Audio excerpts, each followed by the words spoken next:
Baiklah, Assalamualaikum warahmatullahi wabarakatuh. Perkenalkan, nama saya Rifki Aprori dengan NIM akhir 290. Saya dari kelas IF 104. Di sini saya akan membuat preview ataupun rangkuman dari materi pertemuan minggu ketujuh ini, yaitu materi mengenai model validasi dan EDA. Nah, di sini saya sudah membuat review ataupun ringkasan materinya. Yang pertama yaitu model validasi dan exploratory analysis atau EDA ini adalah materi yang membahas metode pengukuran kinerja, model prediktif, dan eksplorasi data. Nah, yang kedua selanjutnya yaitu metode evaluasi kinerja model ini terbagi dua. Yang pertama yaitu ada regresi dan juga klasifikasi. Regresi yaitu menggunakan mean squared error ataupun MSE. Kemudian root mean squared error ataupun RMSE. Nah, kemudian yaitu mean absolute error atau MEI. Dan yang terakhir yaitu mean absolute percentage error ataupun MAP. Nah, jadi regresi ini terbagi ada 4 ataupun ada 4 metode ataupun 4 langkah pada metode regresi ini. Yang mana semuanya ini bertujuan untuk mengukur kualitas prediksi numerik. Selanjutnya yaitu ada metode klasifikasi. Metode klasifikasi ini yaitu sudah seperti namanya sendiri, yaitu untuk mengklasifikasikan model-model pada eksplorasi data. Nah, yaitu klasifikasi ini yaitu menggunakan metrik seperti akurasi, precision, recall, dan F1 score.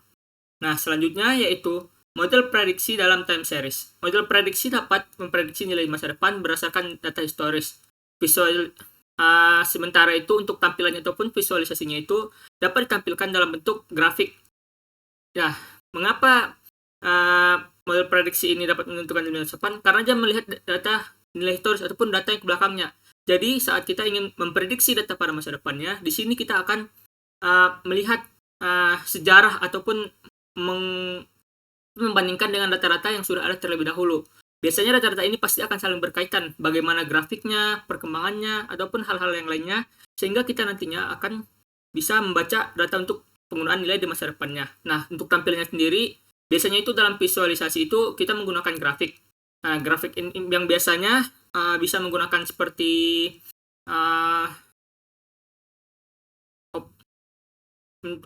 grafik.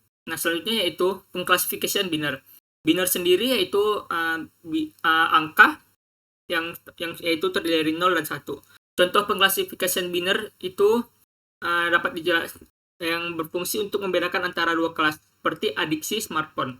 Kinerja model dievaluasi dengan membandingkan jumlah prediksi biner true positif dan true negatif dan salah false positif dan false negatif.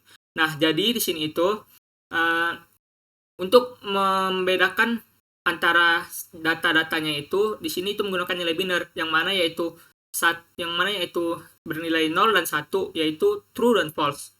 Jadi ia akan membagi-bagi data ke dalam klasifikasinya, yaitu membentuk suatu tempat-tempat khusus untuk agar ia mudah membagi-bagi kemana data ini harus ditempatkan. Selanjutnya itu matriks kebingungan ataupun confusion matrix. Matriks ini digunakan untuk menampilkan jumlah prediksi benar dan salah. Selain itu, ia juga membantu dalam perhitungan matriks seperti precision, recall, dan F1 score, yang mana ini termasuk ke dalam matriks metode evaluasi kinerja model berdasarkan klasifikasi. Selanjutnya yaitu klasifikasi multiclass. Klasifikasi multiclass ini biasanya digunakan jika terdapat lebih dari 2 kelas, ataupun ia bisa disebut multi. Nah, yaitu misalnya pada pengenalan gambar. Kenapa harus pengenalan gambar? Karena biasanya jika pengenalan gambar ini, ia akan mengklasifikasikan dulu ia termasuk kelas mana, apakah hewan, tumbuhan, ataupun manusia, ataupun kendaraan. Nah, hasilnya ini akan ditampilkan dalam matriks kebingungan untuk melihat akurasi dan data-data metrik. Nah, selanjutnya yaitu ada data pembagian untuk validasi dan testing. Dataset yang digunakan ataupun data-data yang telah dikumpulkan biasanya dibagi menjadi train, validation, dan test yang bertujuan untuk mengevaluasi kemampuan model pada data baru. Nah, dari hasil evaluasinya ini nanti digunakan untuk memvalidasi model pada data berbeda guna meningkatkan akurasi prediksi bagaimana prediksi untuk masa depannya pada dataset yang sudah kita kumpulkan tadi. Selanjutnya yaitu bias dan variansi. Model evaluasi model juga mempertimbangkan bias. Bias itu adalah perbedaan antara nilai aktual dan prediksi. Jadi nilai aktual itu dapat dikatakan seperti nilai yang sudah bisalah hampir kita menemukan jalan kebenarannya gitu. Nah, prediksi ini yaitu bagaimana pendapat kita untuk di masa depannya. Dan variansi. Variansi ini yaitu konsistensi prediksi model pada data berbeda. Jadi akan mempertimbangkan pada data delay dari data sebelumnya ataupun mencari standar deviasi dari data-data set. Kemudian yaitu ada ADA ataupun eksplorasi data. Proses ADA meliputi visualisasi data, pemeriksaan data hilang, deteksi outlier, dan analisis korelasi antar variabel. Biasanya ini berkaitan dengan cleaning ataupun pembersihan data. Nah, jadi di sini itu nanti dia akan meng-cleaning data. Dia nanti akan mencari mana saja data yang hilang, kemudian data yang nanti akan mencari data-data yang hilang, kemudian ia akan memperbaiki format-format pada data, lalu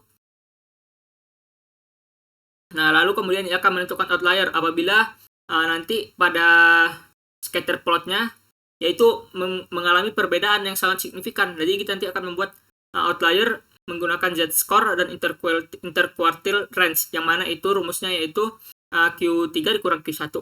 Nah, nantinya outlier ini nanti kita akan menentukan segimana sih batas untuk pada dataset tersebut. Nah, kemudian data hilang tadi, untuk penanganan data hilang, yaitu kita bisa dengan menghapus data tersebut, memperbaikinya dengan cara membuat mean, median, dan KNN. Nah, biasanya data hilang ini, kita membuat, apabila kita ingin memperbaikinya, kita akan membandingkan dengan data-data yang ada. Jadi kita akan membandingkan, misalnya data 1, ia bernilai 3, kemudian data 2 bernilai 4. Kemudian pada data 3 ini, datanya yang tersebut hilang. Nah, jadi kita akan membandingkan, oh ternyata setelah 2, 3 itu 4. Nah, itu termasuk salah satu metode untuk memperbaiki data yang hilang. Kemudian yaitu visualisasi.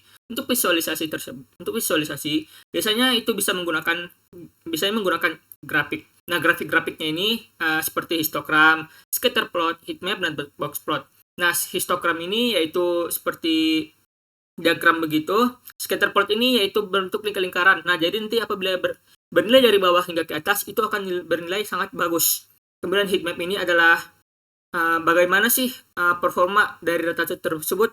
Box plot juga yaitu berfungsi, yang saya tahu itu berfungsi untuk menentukan outliernya. Nah, kesimpulan dari sini yaitu ADA adalah langkah penting sebelum modeling, membantu mempersiapkan data dengan baik untuk analisis lebih lanjut.